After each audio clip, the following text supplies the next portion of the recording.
2, 1. Welcome to Made for More Living. One small step for man. With Johnny Jennings. Kick the tires and light the fires, Big Daddy. The fastest and most exciting hour of news, events, and real estate in Northern California. And this is a fact that was proved. Online at madeformorerealty.com. Does everybody know what time it is? Get ready. Here we go. So today is going to be a fun show. We have not only one Matt on here, Matt Bijou, but we have a second Matt Bingaman from PDF and Bingaman Realty. And he is going to be talking about commercial real estate, right? Specifically, let's kick it off from toilets to triple net. Yeah. What is triple net? Yeah, triple net is basically how commercial properties, it's a lease type. So all the onus is on all the bills are on the tenant, right? You got the property taxes, maintenance, and insurance. It's the obligation of the tenant, not the property owner. Yeah. So as opposed to multifamily where you're getting these calls, hey, my toilet's broken. Hey, can you come fix a light bulb? There's something wrong with the front door. I bet the turnaround's lower too. There's so instead of a lease, being up every 1 to 2 years, probably have longer term lease. Do you know what a good triple net lease runs? Well, that kind of gets into leases defining the value, right, of the property. But 5 to 20 years sometimes if it's like a national tenant, like a triple net, like QSR or something like a Chick-fil-A. That's cool. Yeah. So I have a buddy. He went through a divorce a few years back, and he had a number of rental units. He ended up selling all the rental units, and then his attorney said, hey, you need to buy this piece of land in Texas. All the rental units were in California, I think Nevada. And he said, you need to buy this land in Texas. So he's like, what, why? There's nothing on it. And the attorney said, they're going to be putting in a parking spot. A parking spot is looking, so if you can snag this land, this is perfect for the parking spot. We'll get you all set up, and you can do a triple net lease to the parking spot. And so if you guys have ever been to an airport like LAX, those big shuttle buses driving around with the dots on them, that's what the parking spot is. So he bought the land, they built this massive parking structure on it, and I think it's 30 years. The parking spot has 30 years to renew the lease. If they don't, he gets the finished parking structure. And that entire time, he gets paid based off that triple net lease a certain, I think it's a percentage of the revenues. Wow. So, and it increases over time. So it's not like a fixed amount from, now and for 30 years. But that's essentially the power of a triple net lease. You own the land, you own the building, whatever it is, and the tenant takes care of it. Yeah, and when they leave, you get those capital improvements to go with it, right? And capital improvements. That's the term I was looking for. Yeah. Yeah, those parking structures are good too, depending on the area. Yeah. Those are great. Yeah, I think I don't want to give bad information, but I think it was right next to Dallas Fort Worth. So it's nice. It's yeah. And so anyways, he did well on that. But you have some stories. So for example, people you mentioned earlier, tired landlords. Yeah. They're tired of dealing with that, whether it's like a triplex or even commercial units. What's been your experience with landlords? Well, I just kind of read a lot of these assembly bills and, the SBs and the ABs coming down on these landlords. It's literally kneecapping them. Yeah. They can only increase their rent so much. Meanwhile, their expenses are going up. And so when you're only getting a 2% return, we've done spreadsheets for clients that have 20 plexes in LA or other areas. And we show them that with just moving over to a triple net somewhere outside of California, we're going to remove all your problems. No more tenant toilet problems, no more calls, no more lawsuits, any of that stuff. And we're going to increase your income by over 50% sometimes. Wow. Could you imagine that? You get a 50% raise and you don't have any more problems. That's win-win-win, right? That almost sounds too good to be true. Yeah. But California, you're right, is making it hard. What's ironic about all the rent control stuff is they did that to help the tenants, right? But I think it's actually ended up hurting the tenants because now these landlords, they have to take the maximum, they have to raise the rents the maximum amount allowed just to stay current and stay competitive. So if you're tired of dealing with those headaches, contact Matt and sell that sucker and move it into a triple net situation. Didn't you do one recently? I think you mentioned Chick-fil-A, right? Yeah, I mean, our team does a ton of that sort of work. That's kind of one of our bread and butter deals that we do. And again, that's in line with what Paul's experience is. I mean, he's been at this for like 40 years. He's done a bunch of that own work for himself. And so being able to get inside and see the inner workings of that is just mind-blowing, that a lot of people are still seeking out these multifamily investments in California and thinking that it's the key to success, when it's like when you plot out the numbers on a spreadsheet, they just don't. So what would be a good return? So if someone's looking to do they're considering, hey, should I keep this rental property? Maybe they've already depreciated as much as they can.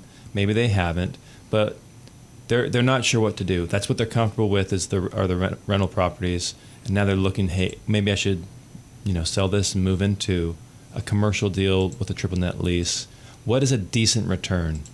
I mean, we could just talk about cap rates, Okay, without getting too in detail, but a lot of the cap rates that we're seeing in California they're like 2, 3, 4% from what I've seen.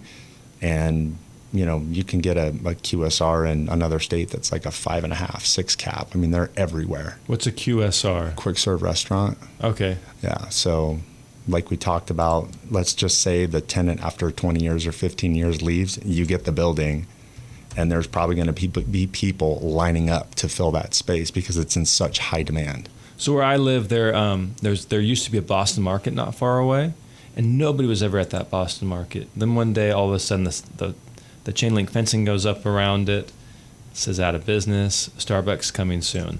So, for example, that person probably owns that land. They got the capital improvements, the Boston market. Boston market went out of business. Now there's a beautiful Starbucks sitting right there, and Starbucks is paying that landlord again. So is that kind of what you're referring to? Yeah. I mean, it's such a desirable, and I mean, let's talk about stability, right? When you've got, a whole bunch of money and equity inside of a multifamily for 10, 15, 20 years, you're kind of probably not at the time in life where you're willing to take risk. You probably want to just lock in your equity and put it in something that's fairly turnkey and, stable. Mm-hmm. That's when you make that move. And so maybe we can talk about this later, but then like on a different show, but the end result is then you can also sell those properties. Like I have a guy, he's 85. He looks like he's like 65, like fountain of youth. I don't know what he's drinking, but I want some of it. But we're listing his house in East Sacramento. He's owned this home, I think, since the 70s. He hasn't lived in it since the late 80s, and it just sat there vacant. But come to find out, he has a home in Pacific Grove. He has a home in Reno. He's got 2 other houses here locally. And I'm like, how did you afford all this stuff? And he's like, well, we got into commercial real estate early on, and we just kept improving the properties. And I think one of his properties he sold, he owned it outright, and he sold for $10 million. Wow. Right? So, but again, he just wanted to simplify. And so they were simplifying from like the residential into the commercial, because commercial tends to be a little bit less drama, and then end up selling the commercial assets. So it's a great way to build long-term generational wealth. Yeah, I feel like you have more advantageous strategies in the commercial realm than in the residential, especially in this state. And there seems to be a moat too around it. Like I don't understand it very well, and that lack of knowledge is like an inherent moat preventing other people from jumping in. Everybody can go, yeah, I live in a house, I know how to get financing on a house, but getting financing on a commercial deal is way different than getting financing on a house. Oh, 100%. I mean, I think the only parallels is probably a DSCR for multifamily in the residential world. DSCR, debt service coverage ratio. Yep. Yeah, but those like the residential lenders that I know that can loan up to like an 8 or a 10 plex, their debt coverage ratio is like at a 1%, and most of them, like the banks that'll loan on the bigger deals, they're like 1.3, 1.35.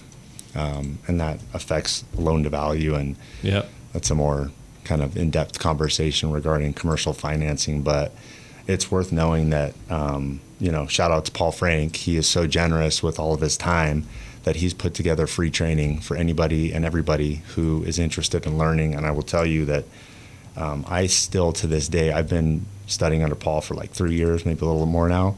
I still go back and watch those trainings and learn something new every time. So there's so many nuggets in there. Commercial financing is something everybody needs to learn about if you're in the real estate world for many different reasons, and we'll be touching on that a little bit. Yeah, well, we can just kind of move into it now because you were talking. There was a successful local business. They bought a building with SBA financing. You mind going into that Small Business Administration financing loan? Yeah, so I mean, it's a higher leverage loan, right? So if you've got a business that you're just killing it, I mean, you're making a lot of money instead of just frivolously spending it. Maybe like Matt in radio, right? Making a ton of money. Yeah, instead of just buying cars and fancy watches, you can get your act together and get an SBA loan and maybe buy a bigger area, say, and lease out maybe 49%. And then you could be, a landlord and then run your business. And then eventually you could just lease the whole place out after, you take care of your loan covenants and start again. And so that could be an opportunity depending on how, and there's a lot of different strategy on how you could do that as far as maybe demising the space and creating more office condos or something like that, or, incorporating some CC&Rs and selling it off as a condo project. I mean, there's a huge play there that's a little bit more sophisticated than I can talk about without notes, but there's a huge opportunity there for a successful small business owner to create generational wealth through SBA financing. Incredible. So what was the 51-49 percentage? Right. Great question. So the SBA, and again, I would have to refer someone to an SBA lender, and we have some really good ones. Sure. So if you need help with that, let me know. I'd love to get you pointed in the right direction. But typically the owner user would have to occupy 51% of the square feet of the square footage to be within the loan guidelines. Otherwise, they're kind of outside the realm of what they agreed to. Because if it's more than, if you have less than 51 for your business, it's like, well, you're not really buying this for you. You're buying it, it's as more of an income investment. producer. Yeah. Okay, I got it. Yeah. Okay, that makes sense. And then before we go to break, I do want to touch briefly on, we've discussed how the lending side is completely different. Just because you can buy a house doesn't mean you can, buy a commercial property. Like you don't necessarily need 20% down. You might need more, 30, 40, 50% down to help that debt service coverage ratio, those numbers pencil, right? Yeah, and that's when we talk about a DSCR, that's an investment purchase, right? Owner user's different. That's SBA. Typically, an SBA lender would want to cross collateralize the loan, like they need something. But with an investment, they make sure that the property itself is the investment. It produces enough, and then you have your loan to value on top of that. It's an equation, and we can help with some spreadsheets to understand that. To work out the numbers. Yeah. So the lending is completely different, but also there's not as many protections for the person buying real estate. Man, that's such a good point, Johnny. Like it's a completely different realm where, like Paul always says, it everyone's considered or expected to be an expert. It's buyer beware, caveat emptor, doesn't really apply in residential. There's a lot of protections in there, and that kind of gets into the due diligence phase a little bit more, which is probably a great segue for that conversation, because that is another huge misunderstanding. We've seen people come through asking some questions, and we're kind of shocked that they just jumped in with both feet without doing any research. Yeah. They're like, hey, I have the cash. I'm not going to deal with commercial financing. I'm going to buy this. And then all of a sudden they didn't fully understand what they were buying. 100%. Oh my gosh. Well, just because you have a lot of money doesn't mean you're smart, Oh, man, I agree. But hey, before we go to break, I do want to touch on this. So if somebody's looking to get involved in commercial real estate, or if there's an agent out there who says, hey, I have some people who might be interested in commercial real estate, what is the best way for them to reach out to you? Yeah, I mean, my email was matt@pdf-usa.com, or my phone number is 916-513-0217.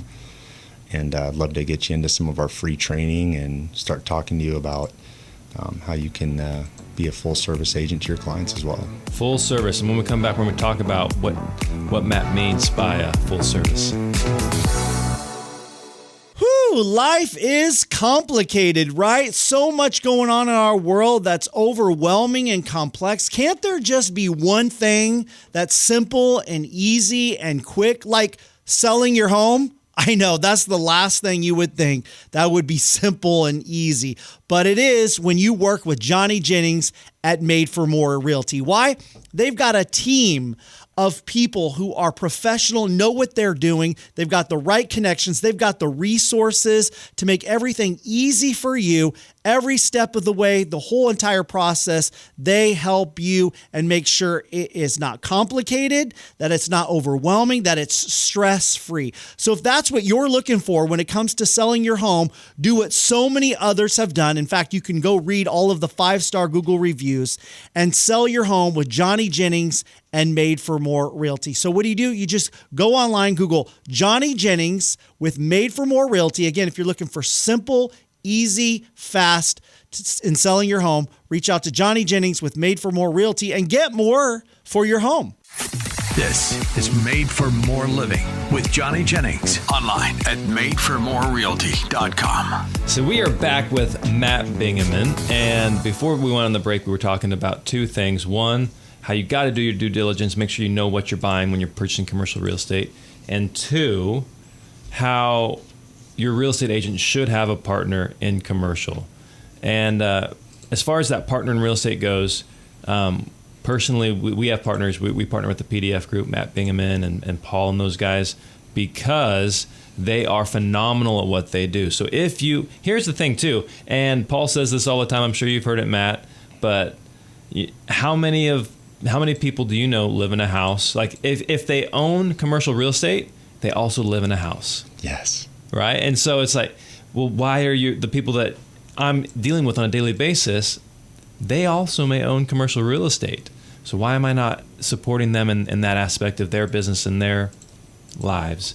And so if you are a real estate agent and you don't have that commercial real estate connection, I strongly suggest you reach out to Matt Bingaman and Paul Frank. And moving forward, you will always be able to say with confidence and certainty, hey, I have a partner in commercial real estate. I know exactly who you need to call. Look no further. These guys are going to take care of you. So if you have any questions, you want to reach out to us, just go to madeformorerealty.com and we will connect you with Matt and Paul. But moving back on to the topic of commercial real estate, and as far as it pertains to title, like what are some stories you have? What are some crazy things you've seen? You know, my breadth of experience, time in the field isn't enough to have an elaborate expanse of exposure, but I've heard stories and talked to people who have shared some wisdom and, understand that a title search just searches encumbrances on title or things recorded. When it comes to like EPA, tribal affairs, or like Army Corps of Engineers, I think there's another one. Some of that stuff's never recorded on title. So you could potentially walk into fines from the Army Corps of Engineers. I mean, I've heard stories about that where someone bought a property and there was, well over $1 million, that was getting ready to be lien prior to. Oh, but it wasn't officially on the property, but they're working on it? Yeah. Oh my gosh. So that transferred to the new owner?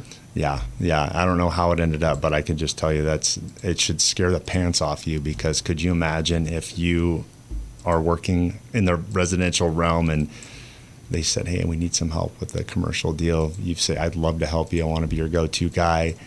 And then it gets signed and then that pops up. I mean, oh my gosh. That'd be horrible. Like I've heard stories about people buying land or buying properties and they're like, this is a prime location. Let's put something here. And then they didn't realize that there was a gas station 20 years ago and the EPA is like, hey, you got to resolve this. Is it called a bait? You got to resolve anyway the underground gas tanks. Oh, like abatement or something? Yeah. Yeah, well, I mean, let's just go back to, because, there's your title search, right, which looks at the recorded stuff. Uh-huh. But in commercial, we do things a little bit differently. Our due diligence consists immediately of phase one. I mean, you engage an environmental engineer.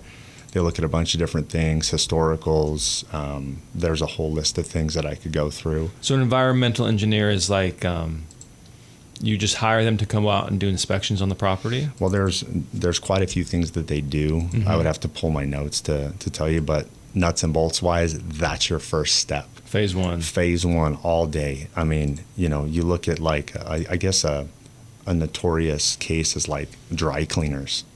You know, you could have a dry cleaner that had been somewhere for 20 years. It's been unoccupied. Maybe it's a condo. Maybe they're selling it. You get it for $200,000. You think you're getting a good deal. Yeah. But the fact is the EPA's got it flagged under, basically, it's not financeable. You know, and so you just basically bought a huge problem for $200,000, and you can't do anything with it unless you want to get the remediation and the cleanup done. Which, I mean, you're not getting it done for $200,000 to $500,000. That's for sure. Really? Well, I mean, I don't know. I guess it depends on the scope of the work. Sure, but it's not cheap. No. So that's scary, because there's a lot of people out there. Hey, you know, I want to get into like cash-based business or an income-producing property. This makes sense. It's a cash cow, but if you come across that and they're giving it away for a deal, I'm hearing you say, well, you should probably do that phase one, figure out why if it's generating X amount of dollars or $600,000 and they're selling it for $200,000 a year, $200,000. Well, why would anybody do that? There might be more to the story than what you're able to see. Yeah. Get your own representation. Make sure it's someone who's validated, that has years of experience in it. And ask the questions, you know, has a phase one been completed? Do we have a phase one? What about phase two? Like, those are the first things on a commercial property that I would probably ask. What's a phase two entail? Yeah, phase two is like soil sampling. We just did one, and it came back dirty, and so now they're doing like vapor testing. But yeah, phase one is like the historicals, looking at maybe what was there, doing site observation, seeing if there's any red flags. If it fails phase one, it goes into phase two. Soil sampling. Very interesting process. Real quick, they'll core through slabs, they'll pull samples, they'll do vapor testing for like a duration of time, and these sealed stainless things, they send them off to the lab, they test them. I mean, it's no joke. I mean, it is legit. They do the vapor test and all that, and then... Is that California specific, or is that like nationally? I think that's kind of national protocol. Really? Yeah. Wow. Okay, well, I can't blame California for shipping things off and getting it tested. Yeah. Well, that's kind of, I mean, I can kind of see the pros and cons. It's good that they're doing that, but it's also seems a little intense. Well, I mean, a lender's not going to fund it. You know what I mean? No one's going to finance a problem, you know, because they have to get their money somehow. Yeah, and they don't want to be underwater. No, they're not going to buy something that's got major problems. So they're going to do their due diligence, and that is really one of the advantages of financing a commercial property, is the lender will, you know, conduct that phase one. And they'll require a clean phase one, phase two, whatever. They'll make sure that is done prior to it. You know, hard money, different story. But if it's like a regional bank who does a lot of that SBA work, you betcha they're gonna make sure that they have a sound investment before they stroke that check. That makes sense. Like, it's somewhat true in residential as well. Like, certain loans require inspections or certain things done to the property prior to close, like VA. You need Section 1 typically cleared on the pest inspection, and it's there to protect the borrower or protect the buyer. But in this instance, in the commercial realm, it seems like it's more to protect the lender, right? And so they're gonna make sure that they know exactly what they're lending on before they write that check. Yeah, that's awesome. Totally. So that's a hack. By the way, you mentioned get representation. How does the whole representation process work if somebody was to engage a commercial real estate agent? Like, do they owe the money up front? Is it due at closing? What does that look like? Pretty similar. It's a similar process as far as escrow and payments and all that stuff. We use a BRBC as well. Okay. Buyer broker agreement. Yeah. Okay. Yeah. And then who typically pays your fee? Is it the buyer's agent, or is it the buyer? Is it the seller? We typically get the seller to pay our.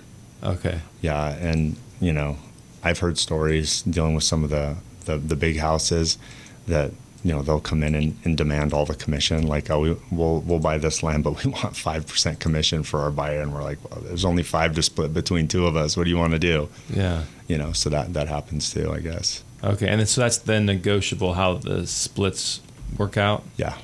Yeah, I remember having Paul on the show either right before or right after the laws changed on the residential side, because it used to be predetermined. Like, the listing agent would take the listing and it would be, hey, this is how much I'm getting paid, here's how much the buyer's agent is getting paid, regardless of if that buyer's agent brought you a good buyer or a bad, you know, a not so great offer, and but now it's part of the negotiation process. And Paul, I remember Paul telling me that's exactly how it's been in commercial forever. Like if you bring a well qualified buyer, it's like, hey, if you want to work with my buyer, here's the fee I'm charging. If the buyer is not that great, then you are not able to command such a high fee. So it's pretty cool that there is that little bit of crossover between commercial and residential, but as far as I know, that's all that there is. Before we go to the next break, I do want to just touch on, again, that triple net lease. So you mentioned, I think there was the Chick-fil-A thing in Tennessee. Yeah. Tennessee? Great example. Yeah. So where does somebody go to find these opportunities? Do they need to engage like a commercial real estate broker, or? Call Matt Bingaman at 916-513-0217. There you go. Being a commercial agent, I pay a lot of money a month, and I have CoStar access. So, which is better than LoopNet. Yeah, if you're just using LoopNet to find deals for your clients, you're missing a majority of the deals that are on the market, because there's an additional cost to LoopNet. So, like, for example, I picked up a office listing in Roseville. It doesn't really make sense to pay the extra money for the LoopNet exposure when more than likely we'll probably just secure the tenant via CoStar.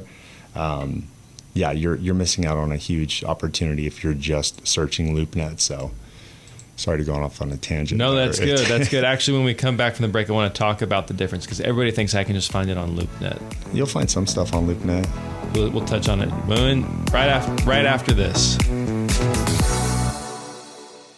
Growing up, you heard there's no guarantees in life, right? Well, actually, they lied. There is one, and that's from Johnny Jennings and his team at Made for More Realty. Here's their offer. It's guaranteed. They're going to give you 3 cash offers on your home in as-is condition. What does that mean? You don't have to do any repairs, no open houses, no showings, no organization. Just bam, 1, 2, 3 at least cash offers on your home. It's easy. It's simple. If that's what you're looking for, just Google Johnny Jennings with Made for More Realty and ask him, hey, I want 3 cash offers on my home. I want it to be simple and easy because I'm already overwhelmed with life. I'm trying to get this thing done. Show me the 3 cash offers. Guaranteed. Google Johnny Jennings with Made for More Realty and get more for your home. This is Made for More Living with Johnny Jennings. Online at madeformorerealty.com. We are back again with Matt Bingaman with Bingaman Realty, and we are talking about commercial real estate. Before the break, we were discussing, and if you guys are just listening to this and not, you can't see Matt, he was fighting back laughing when I said finding deals on LoopNet. Like, all you need is LoopNet. And he's like, that is not the case at all. So would you mind sharing kind of like who LoopNet's good for, or what why it's not the best for everything? It's definitely asset specific, I would say. I mean, depending on the product that you're trying to sell or lease, it's a great option. It's been described as the marketing arm of CoStar, which is 100% accurate. But, kind of the big boys play on CoStar, and Crexy's another great platform, but CoStar really is the big daddy of the MLS for commercial. For example, I did a little bed and breakfast. Well, not a bed and breakfast, but it was like a little coffee shop up in Lake Almanor, and the owner wasn't looking to sell. They just wanted a lease, and they wanted a long-term tenant. And I suggested a triple net, and they were like, "Man, if you can get it," I said, "I think I can get it." So we did the listing brochure. We put everything together, and I shot it out on LoopNet, and I hit such a home run for these people. Got them a 5-year tenant on triple net. Got everything covered, and then they also did some site improvement work on their own dime. Really? Yeah, so these people are super happy about it. But that was a great example of how LoopNet worked, because this is a small mom and pop venture that's looking. They're not going to probably engage a broker. They're not going to have access to CoStar. But so like for your smaller office leases, or like small little cafes, or little small mom and pop deals, I think LoopNet is a really good option at an expense, of course. Mm-hmm.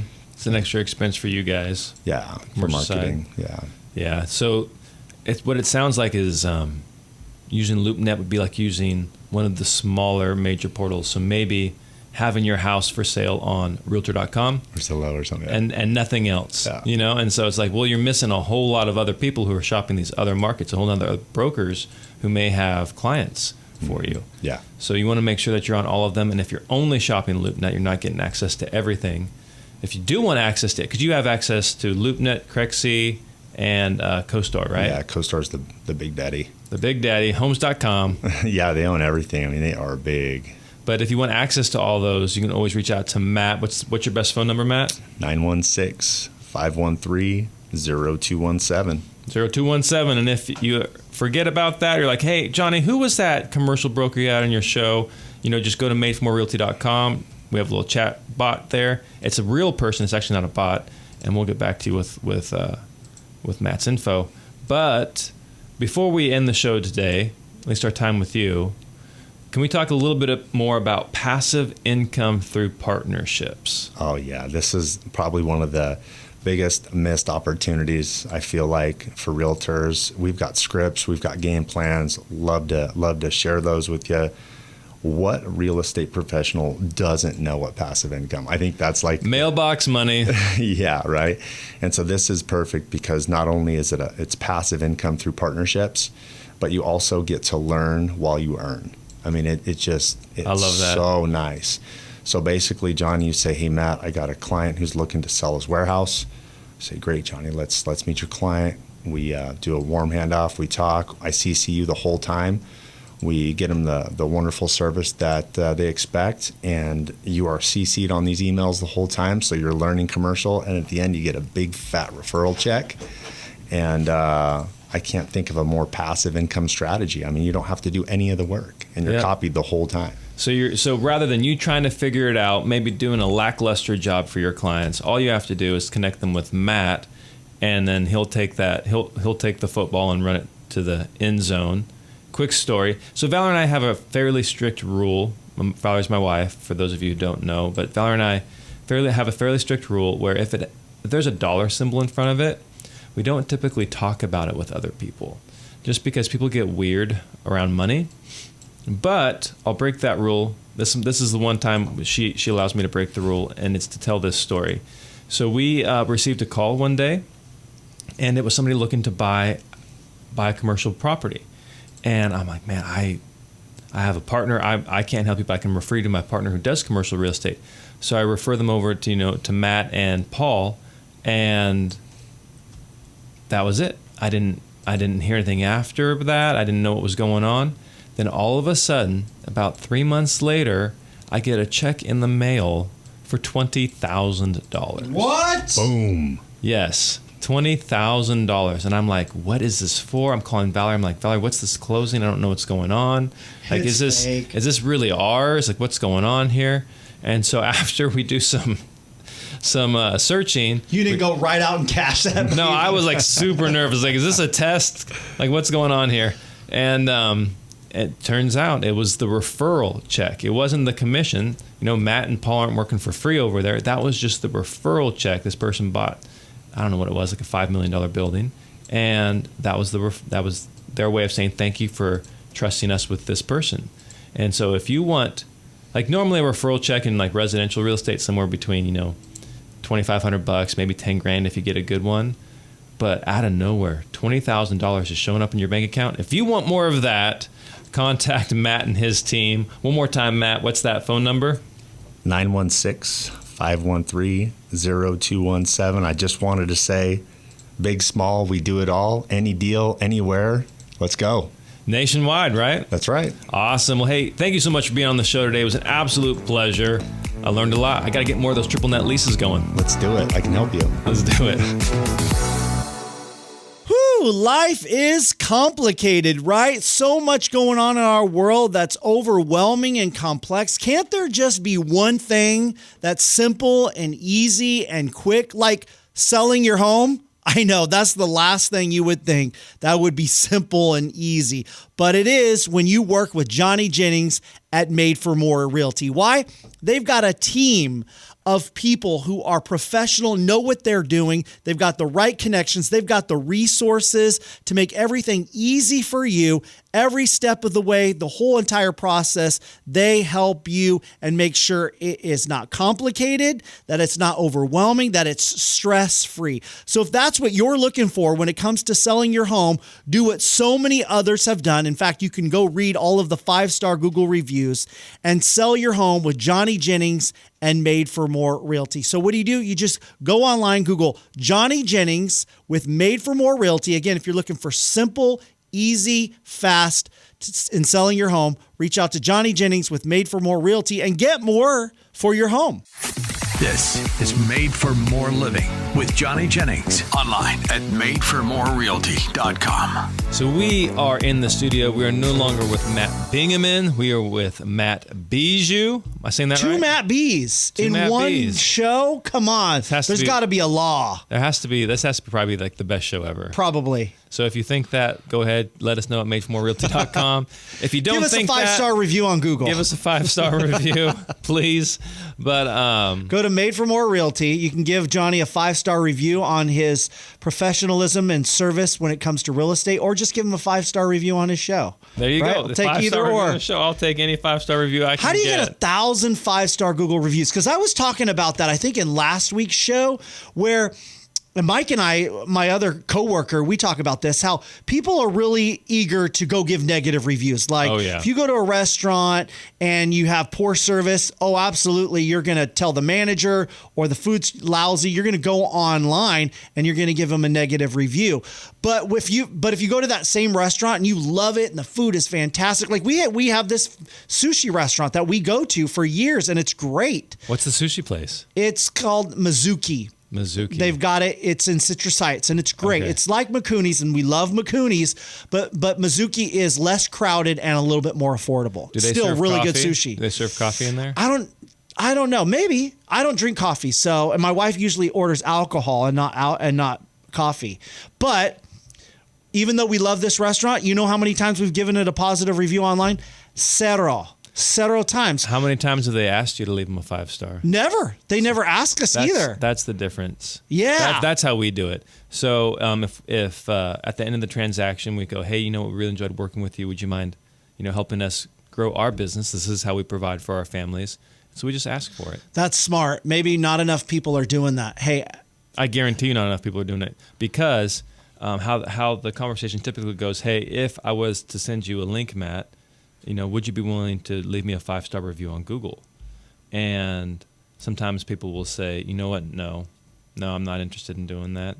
And that's a hard conversation to have. And a lot of people avoid the hard conversations. But we like them because it gives us an opportunity to improve. Okay, I totally get that. What could I have done better? Right. And then you just slowly keep improving. Because I think you're right. There's a lot of people who would be afraid to ask that. That's the number one reason why you don't see.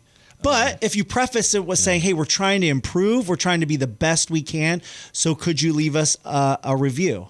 Yeah. Right? But you asked for a 5-star review. Well, the reason why I asked for a 5-star is, so sorry, Mama, I know you're listening to this, but there are people out there who think nobody's worth a 5-star. Like Jesus Christ is a 5-star and nobody's perfect. Right. I would agree with that. Right. I can see you doing that. And so when I learned that, that's why I asked the question, would you be open to leaving us a 5-star? Because it's setting the expectation of what I'm hoping for. And some people will like, yeah, I'll leave you a review, and they leave me a 4-star, and they're like, well, I left you a 4-star. You weren't perfect. Right. Nobody's perfect. Right. And I'm like, well, then I get where you're coming from, but that's not what everybody thinks. They're like, okay, well, he's kind of good, when they see a 4-star. So I get it. So Hardly any. Well, okay, think about movies. When you go to Rotten Tomatoes, there's great movies that are not 100%. A 70% is a good movie. Well, typically, on Rotten Tomatoes. I don't pay too much attention to the critics, but if I see a poor rating on Rotten Tomatoes, I'm like, okay, that must be a really good movie. But see, I've gone on to Google and looked at some of your reviews, and that's why I think it's great to have the 5-star reviews, but also read them. Read what people have said. Oh, yeah. And I think that says a lot, Yeah. Yeah, and so that's why we have so many. Is one Because sometimes I'll see somebody, not on yours business particularly, but others who've given a 1-star review or like a 1 star, and then I read the description. I'm like, that's not that bad. Like what you're complaining, you gave them a 1 star and you said, oh, I loved the food and the waiters were good, but I'll give it a 1 star. I liked my agent. She did a good job, but you know what? She wasn't there for the final walkthrough. 1 star. Yeah. And it's like, what? There's so many other parts to this. Yeah, it's true. Yeah. But anyway, so I did just recently finish a half Ironman. So I don't know which half is an Ironman on me, but finished half an Ironman. Ask your wife. Ask my wife. There you go. There's so many jokes now that we can. Anyways, not good for the radio, but to do the half. How'd you do? Ironman. So you've been training this for how long? Have you been training for this? I started like in December-ish. Okay, so like 9 months you've been training for this half marathon. I was actually training for the full. It's in October. Right. Yeah. Right. True. So you got a full marathon coming up. You thought half marathon, no problem. So tell us about the preparation Half the days Ironman. before half Ironman that you prepared for because you knew this is going to be tough. So I just been doing biking and running. I had done not zero swimming. So a half Ironman is 1.2 miles of swim, 56 miles of biking, and then 13.1 miles of running. And I have done zero swimming. I swam once with JJ, lender extraordinaire, in a pool in March. Just did one little swim, and that's all I did. And then as far as the biking goes, I put nearly 1,000 miles on the bike, but it was all on a trainer. So it was all like stationary in my garage. The actual bike I was going to be riding, but the back tire was hooked up to like a little electric motor. Yeah. And it provides resistance. But I have never clipped in on a bike before and like have those shoes that clip in. Right. I've never ridden on the open road a bike like one of those cycling racing bikes, and that was a mistake. And anyways, the biking killed me. The biking killed me. So because when you came back, I was going to start nicknaming you Lance Armstrong, but I guess I won't do that. Huh? I am not Maybe Lance just Armstrong. as fun. Hey, Lance Armstrong. Man. How you doing, buddy? I was thinking, how was the trainer bike different than the actual bike that you rode during the Ironman? so the bike's the same. It was just hooked up to a little device in my garage, and the rear wheel was off. So why it was a different experience was I've only ridden like BMX type bikes or like mountain bikes or like motorcycles, and typically you're seated further back. Yeah. And with the racing bike, you're like up on the handlebars, and so any little movement, I was super wobbly. Like I actually ended up in the dirt one time. Yeah, it was horrible. I did not know I'd never shifted before. So figuring out the shifting was interesting on the fly. Like you can't just stop and put your foot down. You have to kind of like plan and unclip and put the one foot down, or you fall over. And so it was definitely a learning experience. And the biggest thing for me was if I got tired being hunched over, I would just sit up on the trainer. Yeah. And I'm stable. Like I'm on like a little device. And so I could sit up, stretch my back out, stretch my neck out. When you were on the trainer, right? You can't do that. Yeah. No, and just pedal with my feet and just keep going. But on the bike, you're hunched over for and so the back of my neck was killing me. Anyways. But you got a good night's sleep the night before, right? Had a great breakfast, right? No, so I didn't get a hotel room. I tried getting a hotel room last minute. They were all booked up, so I ended up sleeping in my car, ate some granola bars for breakfast. And had no other... I had no water. That was another thing. I had no water with me. That seems like basic. Okay, I'm going to do an Ironman. Maybe I should have a water bottle. I know. You did all this training for 9 months. Yeah. And you fail in the basic stuff. That's so frustrating, it seems like. I now have more appreciation for the full. I'm just glad I have like a second chance. Hey, and you did it. And I finished it. You finished it because not everybody does. No. But you had mentioned like there was an elderly lady in her 90s that did it that had almost as fast as time as you did. Oh my gosh, I was blown away at the number, at the sizes of people, the height, the ages, the body weight, like people doing this. So JJ Mack and I did the race together, and we finished, and we're sitting there eating the food at the end, and this woman walks up to us. She's probably 5'3". She looks like your typical grandma. She's probably mid to late 60s. And she starts talking to us. Oh, how'd you guys do? Good, good. How'd you do? And she's telling us, hey, I did okay. I didn't do as well as I hoped. This is my first time back doing an Ironman or half Ironman since my injury. Oh, what happened to you? Oh, I tore my quad. I needed to have surgery. So she had like a major surgery less than a year ago. And she looks like your grandma. And we're like, okay, well, how was your time? And she's like, well, it wasn't as good as I was hoping. Well, what was it? She's like 6 hours and 12 minutes. I'm like, oh my gosh. I'm like, JJ's laughing to himself because I finished the race in 6 hours and 6 minutes. So grandma almost beat me on this race. Like after recovering from a torn quad, I have no ailments. I'm healthy. I'm strong. Right. And grandma almost beat me. So anyways, it was But interesting. you did it, learned some good lessons, and now you're even more prepared. You've already got a hotel room booked, right? Well, it's in Sacramento. Okay. Next one's in Sacramento. So you've got a nice bed ready for you at home, and you already got the nutrition plan set up ready. Oh yeah, I've been you bought a new water bottle, right? You're ready to go. You've already got the schedule planned for how to master that bike. Yep. Right. Yep. I'm gonna make that bike do what I want it to do. Because see, I think that's a win where it was tough, and you learned some good lessons, but you still were able to do it. Yeah. And so just think how even more prepared you will be for the next one, So we'll see. don't let it it's scare double. you. It is double. It's double, but you've only got what, like 5-ish weeks. Yeah, of so the recording. Yeah. Yeah. It'll be what it'll be. I won't be setting any land records, but Maybe I'll make some signs and I'll stand on the side of the road cheering you on. You can do it. you can do it. Oh man, it'll be interesting. So if you guys want to come out, or if you want to be a part of it, it's October 19th. Where in Sacramento is it? Good question. I don't know. You don't know? They haven't sent you a map or anything? They probably have done all of that. I didn't look at anything. It was the day of the race, for example, in Santa Cruz, where we just did the half. In Santa Cruz, they're telling everybody we need to go out to the beach. It's time to start. I go to one of the tents and I go, okay, where do I go?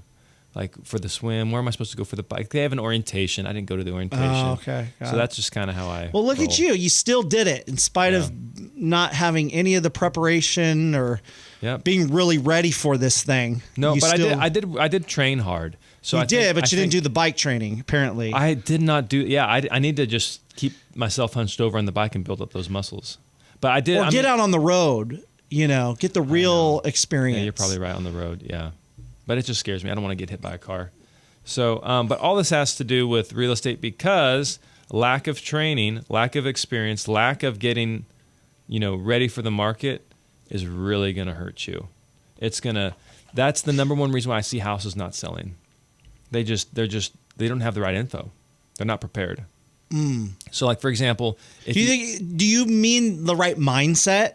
Is that part of it? Yeah, I absolutely. So if you think, hey, my house is going to sell first weekend on the market, my house is better than everybody else's, houses are just flying, they're getting above ask, this should be easy, then that's not the correct mindset. Rather, I would suggest home sellers think, hey, you know what? This is going to take a while. It might take a month before I get an offer on my home. I might not be able to get top dollar for my house compared to what my neighbor sold for last year. I might get less money. I might have to put more work into it, make sure it's cleaned, make sure the repairs are done. I might have to, in my opinion, if the house is vacant, staging is non-negotiable. You need staging. So we recently listed a house. It was previously listed with somebody else. That agent did two things where they messed up in two spots. One, they overpriced the home. If you overprice the home, you're dead in the water. Yeah. It's just going to sit. And the longer it sits, the more negotiation power you lose as a seller. Yeah. But I mean, I run into people like this all the time where they're people pleasers and they don't want to tell the client no. They don't want to be real with the client because they want to, they want everything to be perfect and they don't want to lose the client. So it's hard for them to tell them the truth. Hey, because the client goes and asks, they want top dollar. They do want and top you dollar. have people who are people pleasers and say, okay, sure, we'll do that. So what I tell clients all the time is, hey, you know what? Here's my recommendation. I'm going to be honest with you, but we can list the house whatever you want. Here's the thing, though. If we list it at whatever you want, and we're not getting 5 private showings each week, then that's the market telling us that the property is overpriced. So either you can either adjust the price, or improve the condition. Okay, those are the 2 main levers. And if you don't want to put money into the property, then we have to adjust the price. And we don't have to wait 30 to 60 days to figure this out. If in the first 7 days you do not have at least 5 private showings, again, not open houses where there's people milling through, nosy neighbors, not people serious about making a move right now. If you don't have 5 private showings in the next 7 days, then we need to consider a price adjustment. And so we can try your price, but know that we're going to need to do that adjustment sooner rather than later. And that's the way I handle the conversation with people. So at least I'm being honest. I'm doing my part as an agent, as a fiduciary, guiding them. But at the end of the day, it's their house, their rules. I'm just there to advise. But if you're not, so for example, this house, it was a house in Roseville. You think, houses in Roseville, they all sell really easy. That's not the case. This one had been on the market for a while. They overpriced it. And then they didn't stage it, so it was vacant. It used to be a rental. It was vacant and overpriced, and no staging. So what we did in there was we got the house priced correctly, and we had it staged. Those 2 things, it sold within the first 10 days on the market. So if you're not doing staging, if you're not pricing the home correctly, just know you're going to be calling me in about 90 to 120 days saying, hey, Johnny, my house with my current agent isn't selling. I'm canceling the agreement, or I've canceled the agreement. I want to move forward with you. What can you do differently, right? And so those are the main things. I'm getting so many of those calls right now, Matt. Really? Yeah. So many calls. Because people hear us on the radio. They see us on the billboards. They see the digital advertising that we're doing. And they call me, and they want that certainty. And I was just pulling Valerie's numbers. 98% of the houses we list, Valerie's my wife again, 98% of the houses we list, we sell. So if your house isn't selling, maybe you need to contact somebody who can actually sell it, or do that price adjustment and get it staged. So if you have any questions, go ahead, reach out to us, madeformorerealty.com. You see our billboards all over town. You hear us on the radio. We'd be honored to meet with you and craft a custom plan specific to your situation on how we can help. Again, madeformorerealty.com.